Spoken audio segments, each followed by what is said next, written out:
ton tung a de ki mang pen lung dam na thu gospel lo ko mi mo le tung a ki khat som lo le tung chu sia tam lua lung dam lo na di tam zoi phat ve cha ai ha pasia tu wat de si na ni na ha in lung dam na de ni chu pa ki na tam zo ve ve ye ta na mo a ton tung a ki mang di lung dam na thu ya le tung mi te pia học bắc na le tung mi te pia lung nok na i lo te ke pa i nga lung nok na lung dam na pen tom chi ka ki mang ye ta na te ai sa pasia ni lung dam na Jesus Christ lung dam na thu ina aton tung in everlasting gospel achi ma bangina everlasting aton tung ani akimang lung dam na ida tu ni na hallelujah tu la dai na Facebook ai som na tu tuam tuam te emi te ba kina boy ma mai te I boy na pen ai lo lam oi lo lam na aki boy khai na I boy na di tak tak pen lung dam na thu gospel I boy job ding na ai boy pi te ki han chon lo ma ngai ta na te hallelujah Koren masalia som la nga ne khat pa ni na li cha ki di nga sangam te o no te ki nga kong hil no te in hong sang in kip takin na le u thu na phok ki ding ka de hi ke hong hil thu pe lung dam na thu ai hi no te in kip takin na so ta kon yen ye lai ve ke kong hil no te in kip takin tua lung dam na thu na le na ku le hot khen na na nga di mo hi hallelujah ko lung dam na thu pe kip takin isan sa lung dam na thu kip takin na le na ku le hot khen na nga di chi ya dai u te na te amen tua hi ke le na u na u amok na ai hi lung dam na thu kip takin ile ke le yu na thu pe amok na hi sia meaningless sia ba lai ko lung dam na thu ile na le pe bang yam chi le e te hot khen na nga de nga lung ta ton tung ding Jesus Christ bang na amenพอใช่นะโรมาเลียนขัดอะไรซ้อมเลยบุกนาลุงดั้งนาถูกำมวงมักมาฮีอุตราเอ็นบังมวงเงี้ยเลย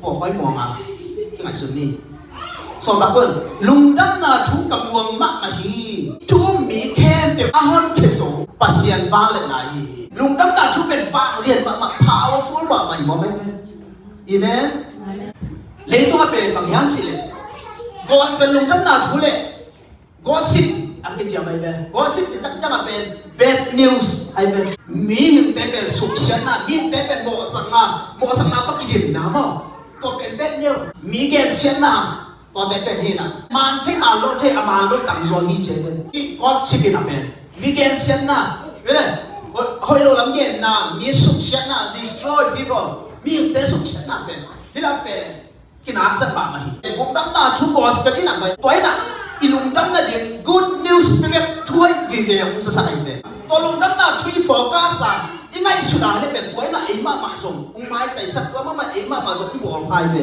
amen ko cha build people destroy you know lo na mi te social you know lo na bang ja le mi pen lam to hi cha de amen to lung dam na thui mi pen tha dim sak mi pen lok sak mo ko cha toi lung dam na thui na thu ma thu ta ya ka hi dù ba vết lỗi lên lùng đâm nát của tất cả những có xịt lắm mà bên này là bằng nhát xịt chúng mà lúc tầm số ama lúc khai lên đi cái lồng san này ai ha ama lúc nó còn xịt vào cái cái bà bên ama pastor cái gì đó tôi chẳng lại việc xiêm mà khăn trong hiện á ama bằng chiêm xịt này no Christ in your soul and soul then go home and never preach again until you have something worth preaching to now nát tên chỉ bằng na Jesus thủ Jesus ba cái linh này chả cái lá bằng gì thủ gen non được cái in có chắc là nó cái tính gì số thủ nó thấy cái chân nó gen cái panin chứ amen amen ít thủ gen nào khen biểu ít thế chỉ vẫn nào khen biểu bên bằng những gen tính gì đấy gì số thủ cái này nó nào thế thủ đắng bà luôn cái bà nào chỉ no Christ in your Solomon na thủ gen xem tổng mạnh thế tua sunga Jesus Christ ale pen ke de akigen ke de tua sangon pa de i ai na chang ke khen ku gen man ke hen che Romanian khat ne so de buk na so bang na chem chi ne the gospel is the power of God unto salvation to everyone who believe che the power of God pasien ba the gospel the power of God is not come from woman it is the power of God tung đâm na through the gospel là chỉ tên pasien i vang lên na hi che tôi là mít mi hình ngân tăng na che khéo thấy luôn tăng này Isaiah lian song alini anel sagi na so ba na chem chile.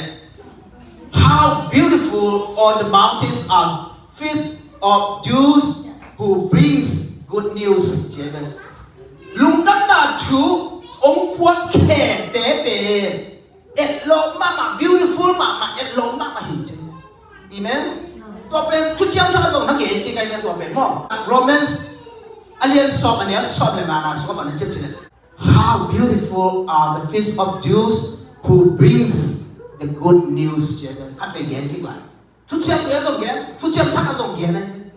Lùng đâm là chung gen mi te khe bên, et lom mà hi chứ.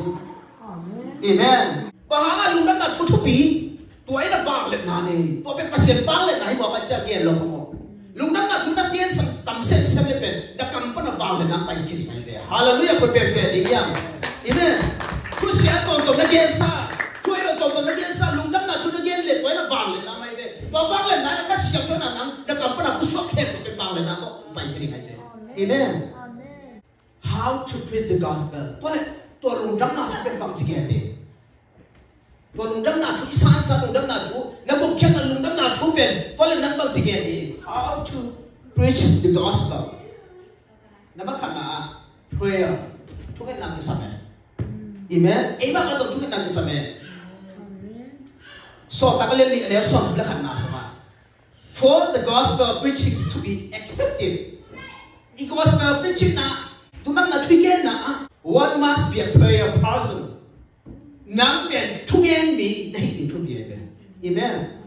Isan sa lung dam na na san na lung dam na be mi te to na gel so mai ben nang ma chui gen mi pon in chi nai ben. Nungai kon fe na ken to pa ta bie ni na ba hyam chile. Ko speak up bang cham chile.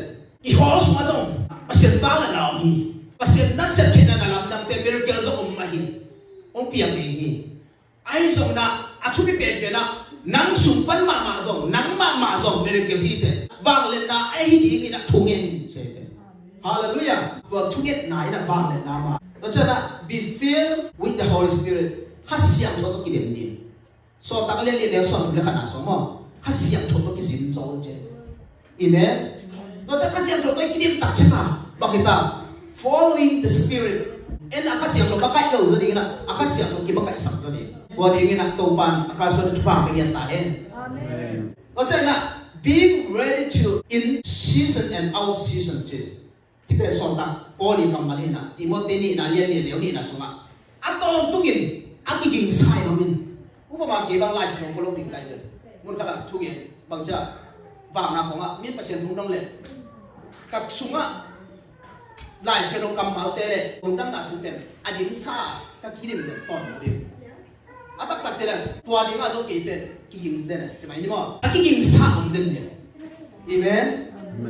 Why show the gospel? Bằng hàng à, lùng đâm nào thổ game.